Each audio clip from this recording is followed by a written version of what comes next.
कि मेरा चेक चोरी चला गया है और मैंने अपना खाता बंद कर दिया है। ये प्रमाणित कॉपी है। ये इन्होंने झूठा प्रकरण पेश किया है। उसने कोरे स्टाम्प पेपर में उसने दस्तखत करा। बोली कि जब तक ये लड़की ये काली है, ये लड़की को मैं देखूंगी तक काला बच्चा मेरे पैदा होगा। माय लॉर्ड, ये अपने दावा की कॉपी में कहते हैं कि 20/7/13 को मेरे घर पे आके चेक दिया है। किसी को जो यहाँ पर वाले हैं उनमें किसी को भी साइना हो, हाँ किसी को टूट जाओ, कोई भी किसी को साइना, किसी को 20/7/13 को इनका कहना है कि मेरे घर पे आके चेक दिया और वचन पत्र दिया है। और इस बात का ये गवाह है कि मैं 20/7/13 को आशीष ताम्र JMFC आशीष ताम्रकार न्यायिक मजिस्ट्रेट प्रथम श्रेणी कटनी में 20/7/2013 को था। ये सर्टिफाइड कॉपी ये बता रही है, इसमें मेरे प्रति परीक्षण कराए गए थे और मैं कटनी में था, जबलपुर में आया ही नहीं, तो इनको 20/7/13 को मैं चेक कहां से दे दूं। ये इन्होंने झूठा प्रकरण पेश किया है। इस पॉइंट को नोट किया जाए। ये लीजिए सर्टिफाइड कॉपी माननीय न्यायालय को दिखाएं। ठीक, ये 20/7/13 को मेरे प्रति परीक्षण कराए गए थे।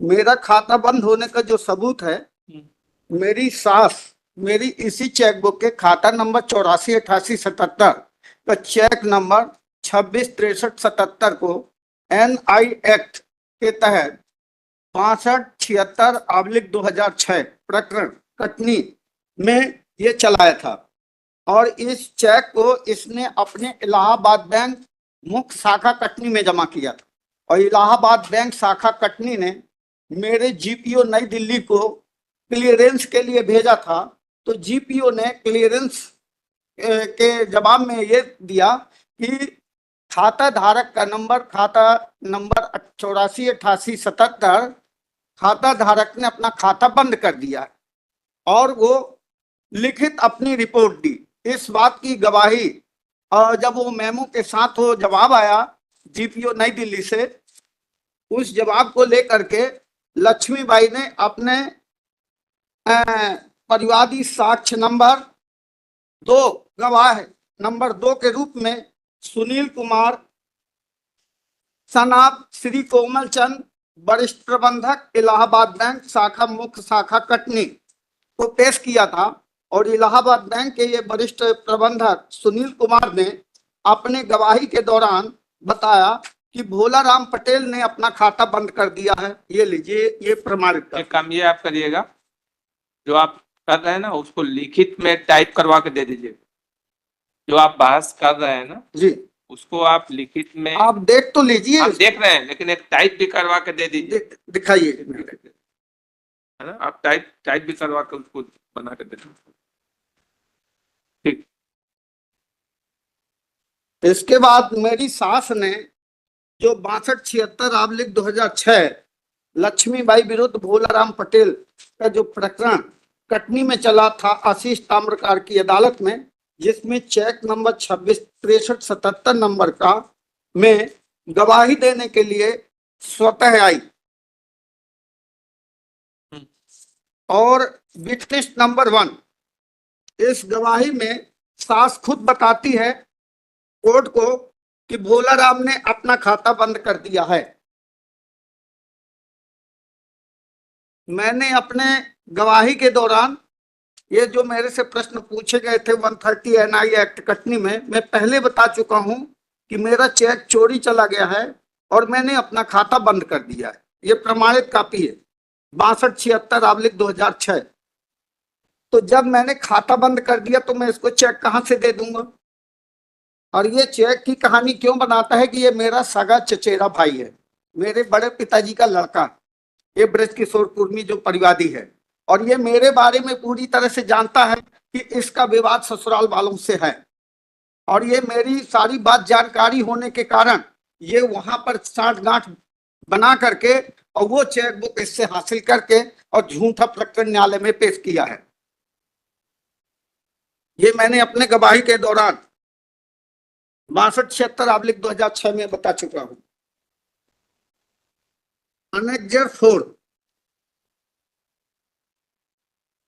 अनेक्जर 4, सरता उर्फ बबली पटेल विरुद्ध भोलाराम पटेल, पेज नंबर 8 से 17 तक। मैं पहले से, मेरी शादी हो चुकी थी और मेरा पहली पत्नी से विवाद चलता था। मेरी पहली पत्नी 5 साल की लड़की को छोड़ करके वो मायके में बैठी थी। इसके बाद मैं साल भर बाद जब आया तो ना तो लड़की को रखने के लिए तैयार, न जाने के लिए तैयार। ऐसी स्थिति में मुझे दूसरी शादी करने की जहां बात किया लक्ष्मीबाई पटेल की लड़की भारती पटेल से, तो शादी होने के लिए, शादी होने से पहले मैंने उनको अपनी लड़की उनके घर पे छोड़ दिया था 1 महीने तक। मैंने कहा मैं एक शर्त पे शादी करूंगा कि जब तुम मेरी लड़की को 1 महीने संभाल के देखोगे और मुझे लगेगा कि तुम मेरी लड़की को संभाल सकती हो तो शादी करूंगा, नहीं करूंगा।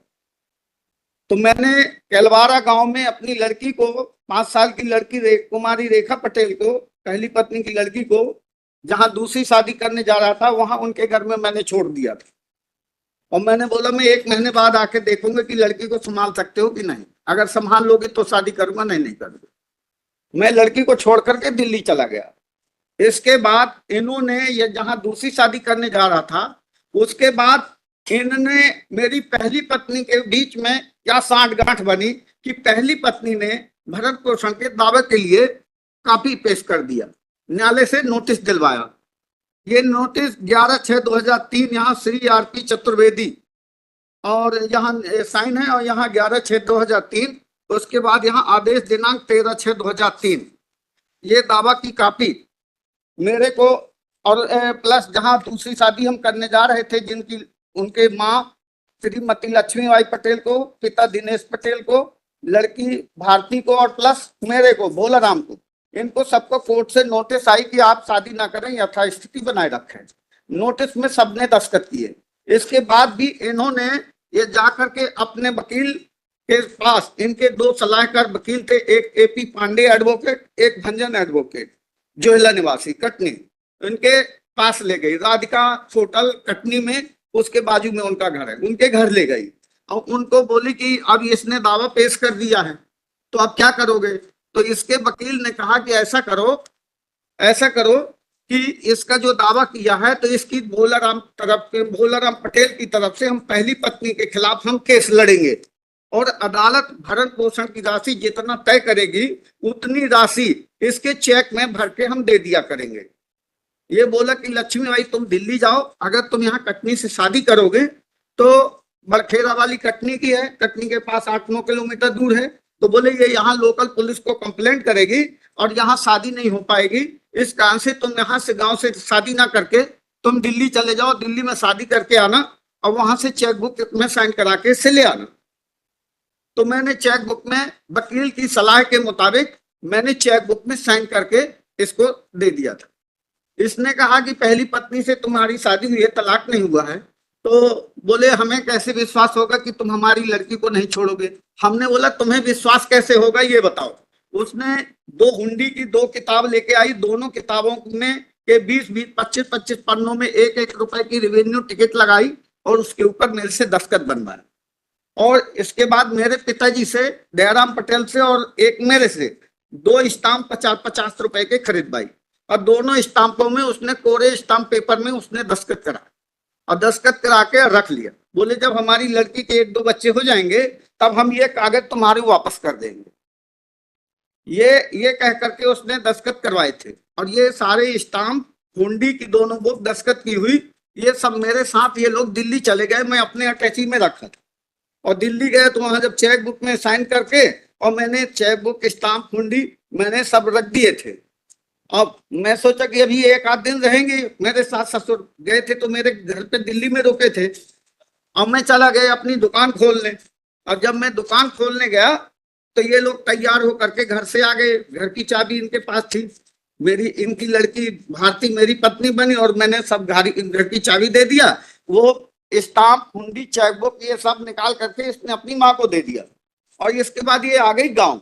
गाँव आने के बाद में ये मेरे को अब कहने लगी कि अब शादी करने से पहले तो लड़की को 1 महीने रख ली, अब शादी होने के बाद कहती है इस लड़की को तुम भगा दो या मार के फेंक दो। मैं बोला लड़की को न मार सकता न लड़की को भगा सकता, लड़की तेरे को जैसी भी थी पहले तूने देख लिया था, अगर तेरे को लड़की पसंद नहीं थी तो तूने 1 महीने क्यों रख लिया अपने घर में। तो अब तू इस तरह से जो कह रही है मैं ये तेरी बात नहीं मान सकता। मैं बोला लड़की का बाप पहले भी मैं था और आज भी मैं बाप वही हूँ, मैं लड़की को न मार सकता न लड़की को भगा सकता, तेरे को जो करना है कर। उसने बोली कि जब तक ये लड़की ये काली है ये लड़की को मैं देखूंगी तक काला बच्चा मेरे पैदा होगा, इस वजह से ये लड़की को हटा दे। मैं बोला तेरी माँ ने जब तू पेट में थी तो तेरी माँ ने ट्रेन देखा था तो ट्रेन क्यों नहीं पैदा हुई, तेरी माँ ने भैंस भी देखी थी क्यों नहीं पैदा हुई। भाषा जो है आर्गुमेंट का वो रखना। तो मैंने उसको कहा कहा जा रहा सुन रहे हैं, आर्गुमेंट की जो भाषा है ना हाँ वो मर्यादा के अनुसार, जी जी मर्यादा के हाँ, अनुसार। तो ठीक, इस तरह से करके अब उसने इसको जो है इस तरह से करके उसने मुझे बहुत परेशान किया। ये कर रहे हैं इस पर तरह बात तो सुनो, हाँ जो भी आप कर रहे हैं ना इसको कल भी हम लगा रहे हैं, नहीं लिखित का आर्गुमेंट कल नहीं हाँ। कल क्योंकि कटनी कोर्ट में मेरा केस लगा हुआ है, परसों लगा दें। आप लिखित में पूरा तर्क दे दीजिए आप। आप एक बार सुन लीजिए, नहीं नहीं अभी इसके बाद आप ऐसा कहेंगे आप मैं लिखित में भी लिखित में दे दीजिए आप, क्योंकि आपका जो है वो सीक्वेंस रहेगा, लिखित में रहेगा तो रिकॉर्ड पर रहेगा कि आपने क्या बोला, वो पूरा ऑर्डर में उसको हम वो कर लेंगे। तो आप लिखित में ले आइए, उसको पढ़ दीजिएगा, हम उसको सुन भी लेंगे। टाइम भी होगा तो आप कल कहिए, कल का है कहिए, आप 15 को कहिए, 15 को दे दें, आपके अनुसार हम डेट दे देते हैं। आप लिखित में दीजिए, अब इसको हम डिसाइड करेंगे, हमने सोच लिया, अब इसको डिसाइड करेंगे, अब इसको नहीं बढ़ाएंगे आगे। तो ये जो लोअर कोर्ट ने कुर्की वारंट अरेस्ट वारंट जारी वो जो भी आप लिखित में दीजिए, अब हम इसको डिसाइड करेंगे, अब इसको नहीं बढ़ाएंगे आगे। आप बता दीजिए तारीख, आपके मर्जी से हम दे दें, बताइए तारीख कौन सी दे। परसों की दे दीजिए। परसों नहीं देंगे, परसों लास्ट उसमें वो है, परसों को छोड़कर बाकी जो भी डेट कहेंगे वो डेट दे देंगे। आप बता दीजिए, हम तो कल की डेट देने को तैयार है। तो कल तो मेरा कटनी कोर्ट में लगा है। 15 या 16 जो भी डेट लेना हो, 15, 16, 21, 22 जो भी डेट होगा दे दें। आप बताइए। तो ये परसों नहीं, परसों हमारे पास लास्ट नर्सों कौन सा दिन है? परसों नहीं, परसों छुट्टी नहीं है, परसों नहीं दे दे। किस तारीख की क्यों छुट्टी है? 15, 16 करके जो भी हो लिखित में आप लेके आइए, हम सुन के इसको फाइनल करेंगे। अब इसके बाद नहीं बढ़ेंगे इन दस्तावेजों को। जो भी आप उसको सब लगा करके लिस्ट के अनुसार वो करके लिखित में लिख करके सब दीजिए, हम सब ले लेंगे। अच्छा अच्छा, जो भी आप तारीख बताइए, जल्दी बताइए, हम तारीख देते हैं।